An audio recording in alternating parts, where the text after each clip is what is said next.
വർണ്ണവിസ്മയത്തിന് പകരം വിനാശസ്ഫോടനം.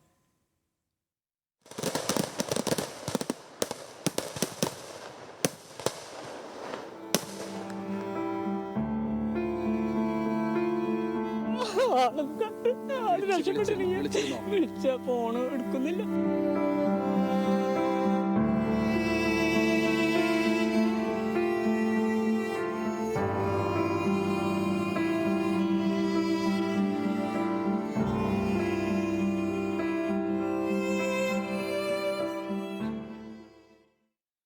തൃശൂർ മുണ്ടത്തിക്കോട് പടക്കപ്പുരയ്ക്ക് തീപിടിച്ച് വൻ ദുരന്തം. പടക്ക നിർമ്മാണത്തിൽ ഏർപ്പെട്ടിരുന്ന 13 പേർ മരിച്ചു, 5 പേർക്ക് ഗുരുതര പരിക്ക്.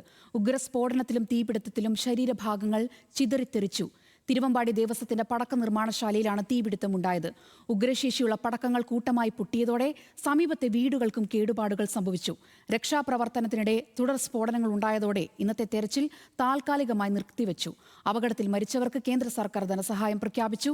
അടിയന്തര സാഹചര്യം നേരിടാൻ സംസ്ഥാന സർക്കാർ 50 ലക്ഷം രൂപ അനുവദിച്ചു. രക്ഷാപ്രവർത്തനം നാളെയും തുടരുമെന്ന് അധികൃതർ അറിയിച്ചു.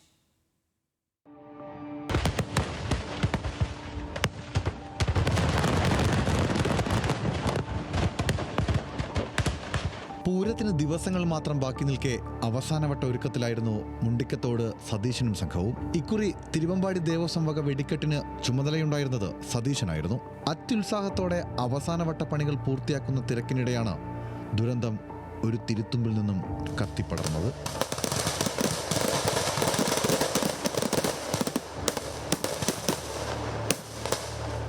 വൈകിട്ട് 3 മണിയോടെയാണ് മുണ്ടിക്കത്തോട് പടക്കപ്പുരയ്ക്ക് തീപിടിച്ചത്. 40ഓളം പേർ സ്ഥലത്തുണ്ടായിരുന്നു. കത്തിക്കയറിയ വെടിക്കോപ്പുകൾക്കിടെ മനുഷ്യരും അഗ്നിക്കിരയായി.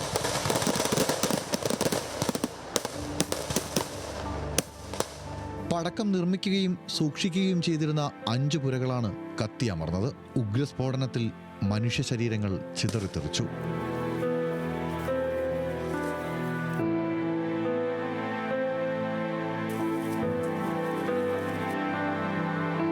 ദുരന്തത്തെ അതിജീവിച്ച വിൽസൺ ആ നിമിഷത്തെ ഓർത്തെടുക്കുന്നത് ഇങ്ങനെ. കാരണം ഞാൻ തിരി എടുത്തിടുക, ഇങ്ങനെ ഒരു ട്രിപ്പ് മറിച്ചിട്ട് കഴിഞ്ഞാൽ തിരി പെട്ടെന്ന് തുടങ്ങും. അപ്പോഴാണ് പെട്ടെന്ന് ഒരു 5 മീറ്റർ അകലെ എന്നൊരടി. ഇതെന്തേ നമുക്ക് ഞാൻ മറിയുമ്പോഴേക്കും ഞാൻ ഇട്ട തിരിയൊക്കെ കത്തി. പിന്നെ എനിക്ക് മനസ്സിലാക്കി തരുന്നു.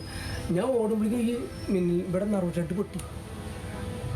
അപ്പോഴേക്കും ഇവിടെ പൊട്ടി ഈ നർവ് ഷെഡ്.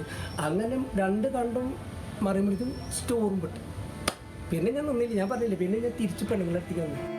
2.5 ഏക്കറിലായി വ്യാപിച്ചു കിടന്ന പാടത്ത് പൊള്ളുന്ന വെയിലിനും നടുക്കുന്ന ദുരന്തത്തിനുമിടെ ഉറ്റവരെ അന്വേഷിച്ച് ബന്ധുക്കൾ ആർത്തലച്ചെത്തി.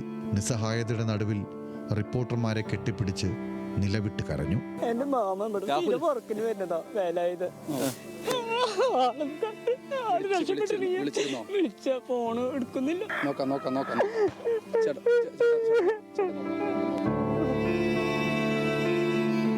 രക്ഷാപ്രവർത്തനത്തിന് തടസ്സമായി തുടരെ സ്ഫോടനങ്ങൾ. കുഴിമിന്നലും അമിട്ടും ഉൾപ്പെടെ ഉഗ്രപടക്കങ്ങൾ പൊട്ടിയതോടെ ഫയർഫോഴ്സും പോലീസും ദുരന്ത നിവാരണ സേനാംഗങ്ങളും രാഷ്ട്രീയ നേതൃത്വവും ആശങ്കയിലായി. പരമാവധി സുരക്ഷയൊരുക്കി അതിസാഹസിക രക്ഷാപ്രവർത്തനം തുടങ്ങാനായത് ദുരന്തമുണ്ടായി 3 മണിക്കൂർ പിന്നിടുമ്പോഴാണ്.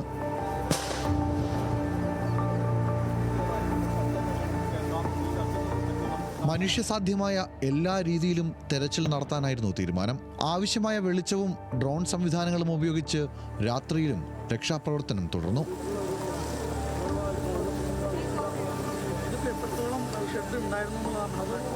എന്നാൽ രാത്രിയിലെ തെരച്ചിലിനിടയിലും അപ്രതീക്ഷിതമായി വീണ്ടും സ്ഫോടനങ്ങൾ.